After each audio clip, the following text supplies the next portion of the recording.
첫 번째가 식습관 관리. 자, 진시황은 오래 불멸의 삶을 살려고 불로장생의 약초를 찾았죠. 불로초를. 그런데 신하들은 왕이 하도 설치되니까 수은을 줬어요. 그래서 아마도 진시황의 마지막 증상들을 놓고 보면 수은 중독이었겠구나라고 생각을 하고 있습니다. 좋으려고 썼는데 오히려 나빴던 거죠. 근데 교회 안에는 좋은 전통이 있습니다. 생명을 살리는 전통이 있는데요. 그것은 헌미입니다. 성미라는 표현도 쓰고요. 내가 먹을 쌀을 좀 덜어서 교회에다가 드리는 거죠. 그러면 교회에 쌀이 없는 교우분이나 혹은 농사를 짓지 않으실 목회자 가정이 그 쌀로 먹을 수 있는, 내가 먹을 쌀을 드렸으니 풍족한 상태에서 드린 게 아니라 내가 먹을 쌀을 드렸으니 당연히 금식하고 소식해야 됩니다.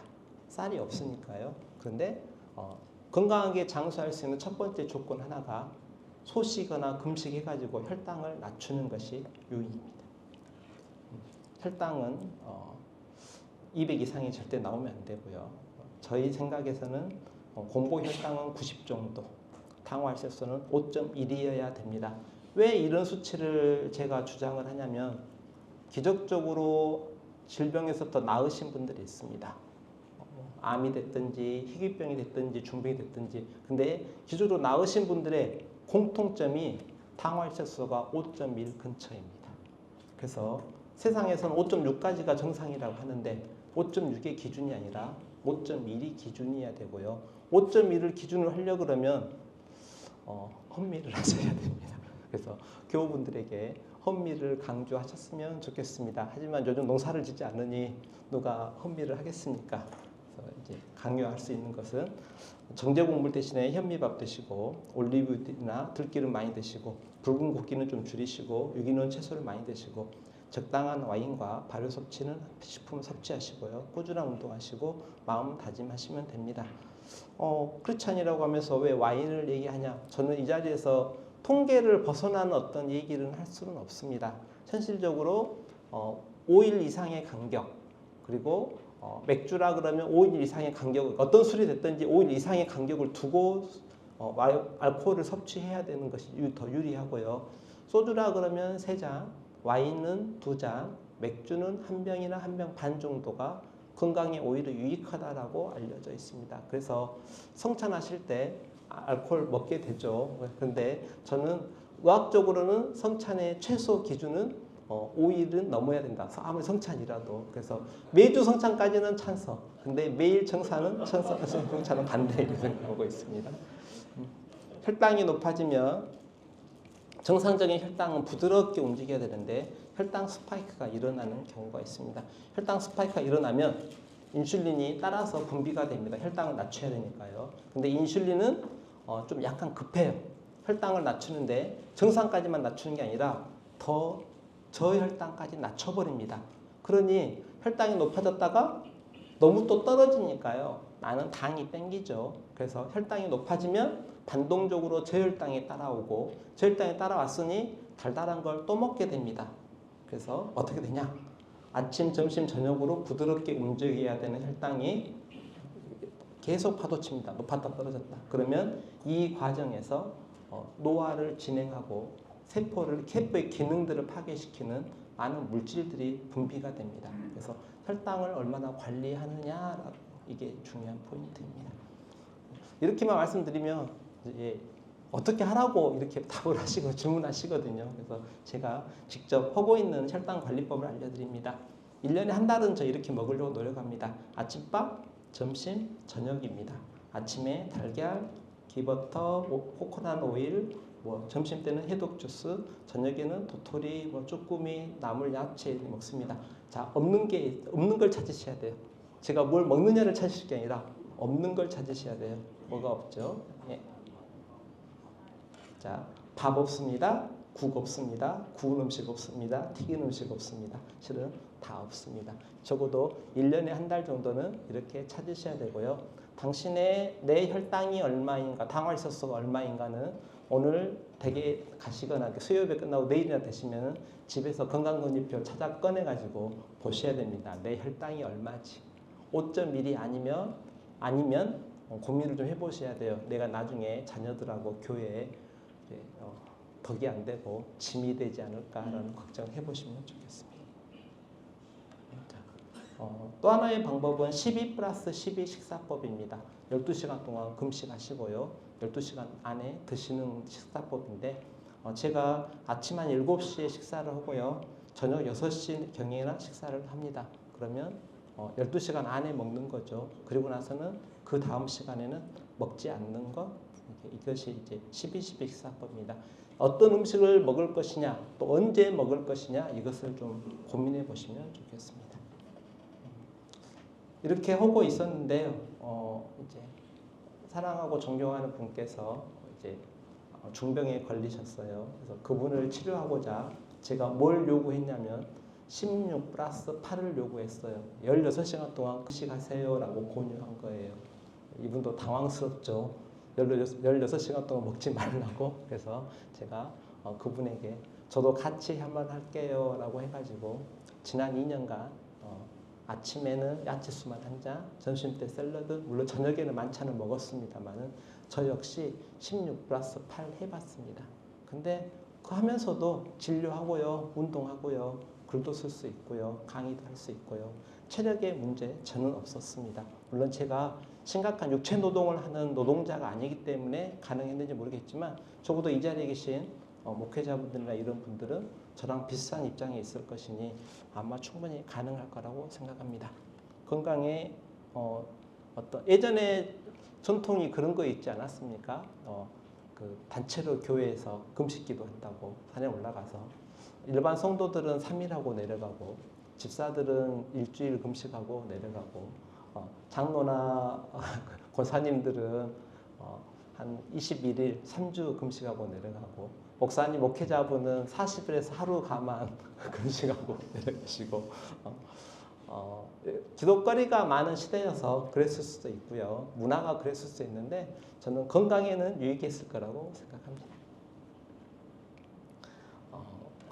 탄수화물을 도저히 못 끊겠다. 그러면 키노아 밥으로 대신하실 수 있습니다.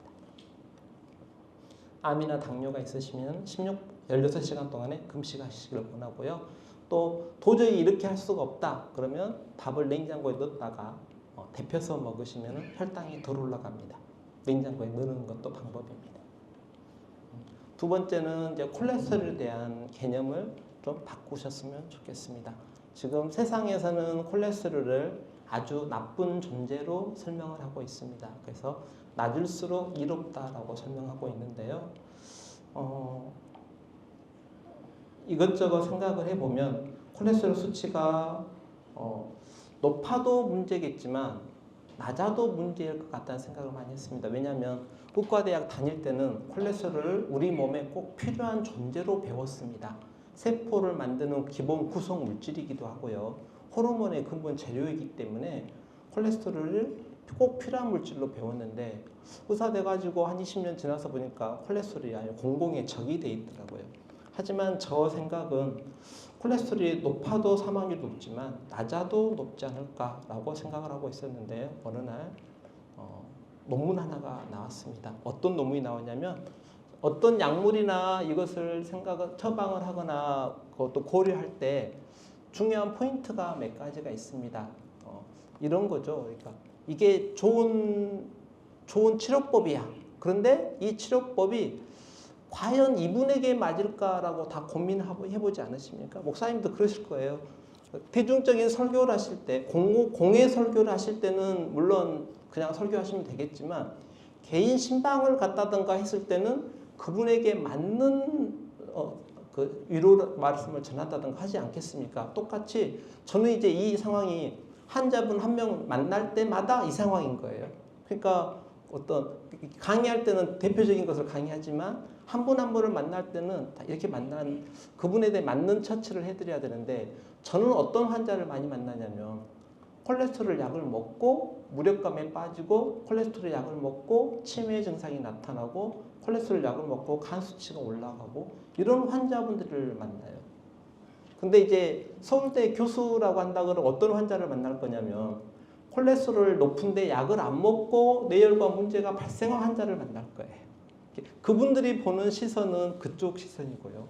저는 반대쪽 환자들을 보고 있어요. 그러니 그분들은 뭐라고 강의하시냐면 콜레스테롤 약 꼭 먹어야 됩니다라고 강의하실 거고요. 저는 콜레스테롤 약 먹는 거 좀 고려해봐야 됩니다라고 강의합니다. 이렇게 하고 있었는데 한 논문 하나가 나왔습니다. 한국인 대상으로 한 논문입니다. 지금까지 콜레스테롤 논문은 대부분 외국 논문이거든요. 우리나라 사람이 먹을 약인데 아프리카 사람이나 스페인 사람이나 남미 사람을 대상으로 연구한 논문을 가지고 약을 먹으라 하고 있는 상태인데 우리나라 사람 1,800만 명을 가지고 조사한 논문이 나왔습니다. 논문 나왔는데 너무나 충격적이었어요. 저는 그래도 콜레스테롤이 높아도 위험하고 낮아도 위험할 거다. U자형이 될 거라고 생각하고 있었는데 논문에 넣고 봤더니 오히려 부족할수록 더 높다는 거예요. 이 논문을 보고 나에게 콜레스테롤 약 먹고 힘들었던 환자분들을 살펴보고 다시 다 꺼내서 봤더니 콜레스테롤 수치가 250 정도였는데 콜레스테롤이 너무 높으니까 위험합니다라고 해서 콜레스테롤 약을 먹고 한 130으로 떨친 거예요. 콜레스테롤 수치를.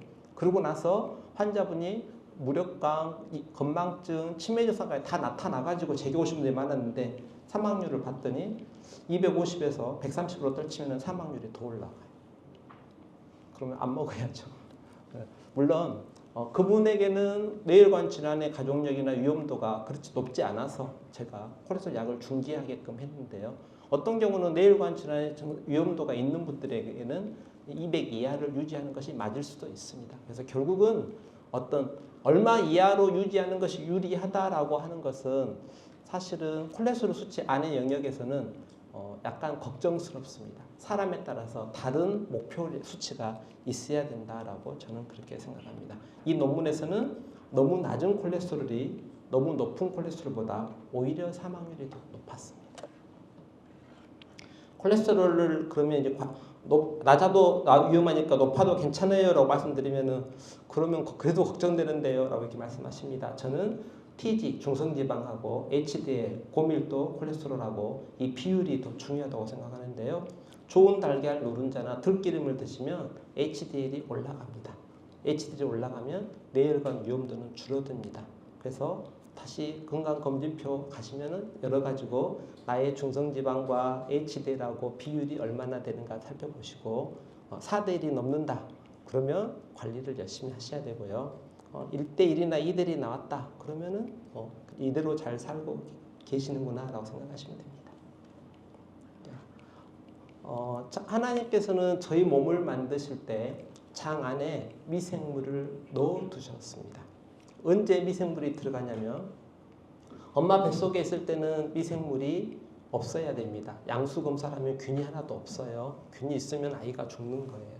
근데 태어날 때 엄마 산도로부터 아이가 산도로부터 태어날 때 엄마 장 안에 있던 유익균들이 산도로 이동을 합니다. 증식해가지고 있다가 아이가 나올 때 얼굴에 엄마에 있는 좋은 유익균들을 다 뒤집어 쓰고 나옵니다. 뒤집어서 나왔는데 저희들은 소독약으로 알코올로 얼굴 다 닦아버리죠. 하나님은 미생물을 주려고 사람을 이렇게 만드시고 출산의 방법도 이렇게 만들어 놓으셨는데 저희들이 아빠에게나 할머니에게나 보여줘야 되니까 안 이쁠 것 같으니까 소독약으로 싹 닦아버리는 상황이 벌어집니다. 하지만 어떤 경우는 자연분만 못하고 제왕절개 하시는 경우도 있고요. 또 엄마에게는 좋은 미생물들이 아이에게 전달되는 방식이 모유 수유를 통해서 피부 접촉이나 엄마 젖을 빨면서 전달이 돼야 되는데 분유를 먹이거나 이래버리면 좋은 유익균들이 아이에게 전달될 방법이 없게 됩니다. 그래서 이제 이런 편법을 쓸 수 있습니다. 닦아주지 말아주세요, 닦지 말아주세요라고 요청할 수도 있고요. 혹은 어쩔 수 없이 제왕절개를 해야 된다고 하면은 엄마의 산도에다가 꺼즈를 넣어놓습니다. 그럼 꺼즈가 적겠죠. 그 꺼즈 꺼내가지고 제왕절개로 태어난 아이의 얼굴과 입과 코 주변에다가 닦아줘서 좋은 유익균을 이식하는 방법도 있습니다. 제가 이렇게 장내 미생물 얘기를 하면 장내 미생물 없어도 되는 거 아니야? 이제 똥을 먹는 동물에게 코알라와 판다가 있습니다. 코알라는 유칼립투스라는 식물을 먹고 소화를 시켜서 영양소를 흡수되는데 유칼립투스를 소화하는 효소와 미생물이 엄마 판다에게 있습니다. 그러니까 아기 판다가 태어나면 그 엄마 똥을 아이에게 엄마가 아이에게 먹이죠. 지금 뭘 주는 거냐면 유칼립투스 소화 효소 소화할 수 있는 미생물을 전달하는 거예요. 엄마 코알라가 아기 코알라한테. 근데 사육사가 이걸 이해를 못하면 못 먹게 하죠. 엄마한테 너 애기한테 이런 거 먹이면 안 돼 이런 식으로 때려가면서 그러면 아이는 영양실조로 빠집니다. 코알라만 그러냐? 판다도 그럽니다. 그러니까 자 엄마 미생물이 아이 미생물에게 잘 전달되는 것도 중요합니다. 미생물 전달을 막아버리면 무슨 문제가 발생하느냐? 자, 앤드류 볼턴이라는 그 사례가 있습니다. 아이가 태어났는데 장애성 중이염이 있으니까 이 중이염 때문에 항생제를 썼는데 항생제를 쓰고 났더니 또 중이염 재발. 그러니까 자꾸 항생제를 계속 쓴 거예요. 항생제를 계속 쓰는데 안타깝게도 무슨 항생제를 쓴 거냐? 중이염 치료제 항생제를 썼는데 그 항생제의 어떤 작용 중에 장 안에 있는 미생물들을 싹 죽여버리는 작용을 한 항생제를 쓴 거예요. 어떻게 됐겠어요? 장 내 미생물들이 다 죽고 나니까 미생물이 없죠. 그럼 다시 미생물이 자라나는데 어떤 애가 자라나느냐? 유익균이 자라나느냐? 유해균이 자라나느냐? 눈치 보는 중간균, 눈치균이 자라나느냐의 문제에서 항상 인생은 안 좋은 쪽으로 갑니다. 유해균이 자라났습니다. 유해균이 자라나서 특정한 독소를 분비하니 아이가 자폐가 진행합니다. 앤드류 볼턴 자폐예요. 옆에 있는 여자애가 앤드류 볼턴 누나인데 이거를 체험한 이분이 지금 뭐 하고 있냐? 장내 미생물 연구를 하고 있어요. 동생 자폐 치료하고 다른 자폐 환자들을 치료하려고. 하지만 장내 미생물이 너무나 다양하고 너무나 아직은 모르는 영역이어서 난 이렇게 말씀드리면은 나는 뭐 그 장내 미생물하고 별로 연관성이 없어. 연관성이 없는 게 아니라 연관성이 있습니다. 왜 있냐면 소에게도 항생제를 쓰고 돼지에게도 항생제를 씁니다. 닭에게도 항생제 쓴다고 알려져 있습니다. 오리에도 마찬가지고 그럼 그 항생제가 저희 몸에 들어옵니다. 우유를 항생제를 쓰는 소에서 난 우유를 먹이면 아이 분유를 먹이면 아이 장 안에 있는 유익균도 초토화될 수 있습니다. 이렇게 문제가 생기면 자폐만 생길까요? 적어놓은 우울증, 불안증, 두통, 비만, 루푸스, 류마티스, 건선, 알러지, 두드러기, 과잉성 대증 안 걸리는 병이 없습니다. 자녀분 가운데나 교우분들 가운데 원인 모르는 이런 병이 생겼다. 그러면 한 번쯤에는 그 아이의 그분의 장내 미생물을 고민해 봐야 됩니다. 이렇게만 설명드리면 해결책은 뭐 없나요? 예, 있습니다. 지금이라도 된장, 청국장, 낫또와 같은 김치, 발효된 음식 먹이시고요. 효소나 감식초 같은 식초류 공급하시면 됩니다. 음식으로 도저히 못 먹겠다. 그러면 아침마다 그냥 된장 한 숟갈이라도 퍼서 드시면 됩니다. 실제적으로 목회자 자녀분이 오셨는데 주의집중력 장애와 자폐 증상으로 왔습니다. 검사하고 이것저것 하려고 했는데 아이가 다 치료에 수능을 못했어요. 그래서 그러면 이거라도 하자. 아침마다 낫또를 먹어라. 된장이나 청국장은 도저히 아이가 안 먹으려고 버티니까 아침마다 낫또를 먹고 대신에 라면, 과자, 아이스크림 이런 것도 못 먹게. 결국은 주의집중력 장애가 해결이 됐습니다. 장 문제만 얘기 드리면 장만 치료 잘하면 돼. 장을 얘기하려고 그러면요. 입에서부터 시작해야 됩니다. 입에서부터 장까지 다 연결되어 있으니까 구강 관리가 필요합니다. 스케일링 꼭 하시고 치실 사용하시고 오일 풀링 하시고 오일 풀링은 오일 각을 했다가 뱉어내는 것이 오일 풀링입니다. 아침에 일어나면 오늘도 또 이렇게 날마다 하는 일인데 소금물 담아놨다가요 머금고 뱉으면 됩니다. 어려운 일이 아니에요. 그래서 오일 풀링 하시고 소금물 각을 하시고 이왕이면 껌 씹으실 거면 무가당 젤리톨 사용하시고